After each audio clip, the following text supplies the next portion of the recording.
What is up, everybody? Welcome back to another video. In this video, we're looking at potential defense coordinator fits. This is my first list. You call this a 1.0 list. We'll probably have another one, so let's get started.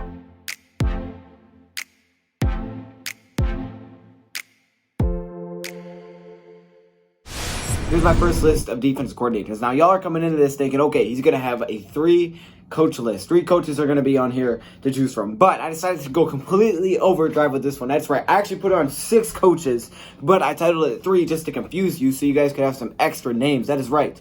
So instead of just 3, we actually have 3 more honorable mentions. So that equals 6. So yeah, you're welcome.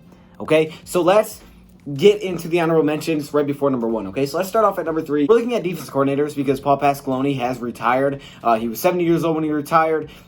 Pretty old for a coach. He retired from the Detroit Lions. Also, so did their offensive line coach, I believe. But he decided to, head out. He's done. Maybe he's just done with the Lions. I have no idea. But we know our defense was awful. We were one of the worst defenses in the league statistically. Okay, we were not good at really at anything. We couldn't stop points, and we gave up tons of yards. So we weren't good defensively. So we're trying to figure out who the next defense coordinator is. Now, there's actually a possibility we don't bring him on. We could just rock with whatever Matt Patricia wants to do and have him just take over the play calling duties. But the only problem with that is it makes it really hard to do both, and that can be very hard for coaches to do because it's a lot of responsibility for both being a defense coordinator and a head coach. So I decided to come up with lists for potential fits. All right, so let's get this thing started. Now, the first one is Matt McDonald. Wow, the linebacker coach out of Baltimore. Now, Mike is the youngest one on this list, at least out of the top 3, and I think that's something that's a little bit interesting. I know some people want to see the younger coaches, guys that are going to be a little bit more experimental. Now, the only reason that he's lower than the 2 other guys, I would be a little bit more surprised, I guess I would say, if the Lions hired a guy that's that young. I don't see Matt Patricia bringing a guy. I mean, he's not like 12, okay? He's not 12 years old, but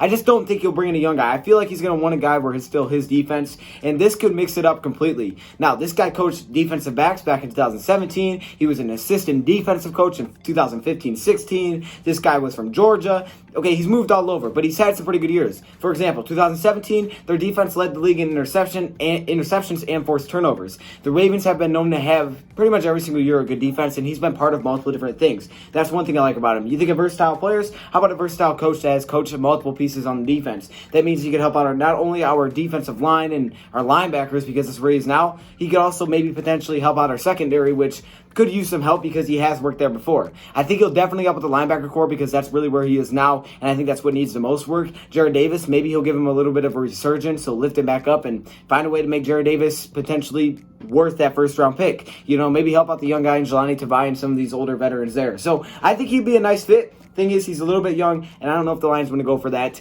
So he comes in number 3. Now, let's get into number 2. Now, this is one of those mans that are the complete opposite of number 3. This is that old man wisdom. This is a man that is actually older than Paul Pasqualoni. You might know who it is. This is Wade Phillips. Wade Phillips, the defensive coordinator currently for the Rams. Yeah, he's got that old man wisdom. So if you want another guy like Paul Pasqualoni, then there's Wade. Now, the thing that I could actually see this being a pretty realistic move for the Lions to bring him in is not only because he's old, but also because of the fact that he doesn't have too much influence on the Rams right now. And I don't think he will with the Detroit Lions. Instead, I think this is similar, maybe a little bit to what Paul Pasqualoni was, and kind of just help out Matt Patricia and let it be Matt Patricia's defense and his scheme and whatever he wants to do, but also give him an extra guy to help out with the coaching because I think that's too much responsibility to have the guy do both. I think that just messes everything up. So he would get some responsibility lifted off his shoulders. At the same time, he would be able to enforce his defense and focus on that more. We know Darrell Bevell has pretty much taken all the responsibilities for offense, so that's helped out. And I think a guy like this could help out a little bit with some of the coaching things. Matt Patricia doesn't always make the smartest decisions, but he is known to be a defensive guru, so maybe if you bring in a guy like this, it'll fit perfectly. Sean McVay brought him in for a very similar reason. Now he focuses with Jared Goff. Maybe it could work out for the defensive side of things. Now, he is pretty good. He's a stingy. He knows it. He's been through it all. So sometimes that old man wisdom is a good thing. Like SpongeBob SquarePants said, old people are the greatest. People are the greatest. They're full of wisdom and experience. And if you look at this season, they rank 13th in total defense, 10th against the pass, and 15th against the run, which all of those are better than our stats, and they're all in the top half of the league. So, not bad. He can run multiple defenses. He can get the defensive line to do stunts, which I feel like we don't do at all.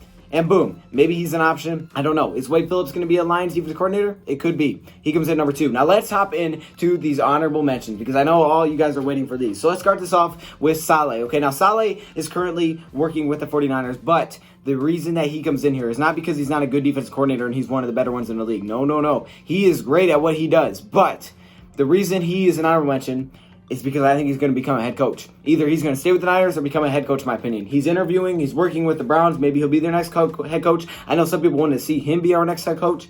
I could see him be a head coach before he comes over here to be a defense coordinator. Yeah, he's probably like, nah, I'm good. I'd rather just stay with the Niners. I don't see him coming over here, so that's why he's an honorable mention. But don't get me wrong. He does his job well. Next up is Jim Harbaugh. But let's move on from that one. That one's kind of a goofy one. Now let's get into this honorable mention. Now this one honestly could be on the list. It is that realistic. Brian Lewerke. Okay, Brian Lewerke is the answer to everything. And the thing that's awesome about Brian, you don't even have to, go hire this coach. You just got to draft him. And trust me, you can take him anywhere because no one else will. So if we go wait till the 7th round, bring my man Brian Lewerke in, and then boom, you don't even need to play him. Move him directly to head coach. Or maybe not head coach. Maybe just defense coordinator, but who knows? And finally, to finish this thing off, coming in number 1 is Jerod Mayo. Okay, I'm pretty sure I'm saying his name right, but this is the linebacker coach for the Patriots. Oh, yes. This, I would be not surprised at all if this was our next defense coordinator. Here's what Matt Patricia had to say about Jerod. I'm just excited for him and his family. I know he's working really hard. He's extremely smart. He was a great player, and I had him, and I know he's going to be a great coach. That's what he said in 2019 at his preseason press conference. Yeah, he could be our next defense coordinator. He's with the Patriots. He's familiar with Matt Patricia. Clearly, Matt Patricia likes him. And we know if we like coaches, we hire them. We need the defense coordinator. He's familiar. Patriot way. This one just seems so realistic to me. It's almost crazy. I would completely not be shocked whatsoever if this absolutely happened. So there's your top 3. The honorable mentions were kind of a joke other than Saleh, but I think Saleh, I think he's going to become a head coach or just stay with the Niners, so that's why he's not really on there. The other 2 were kind of a joke. But if you want to take him seriously, you can. It's okay.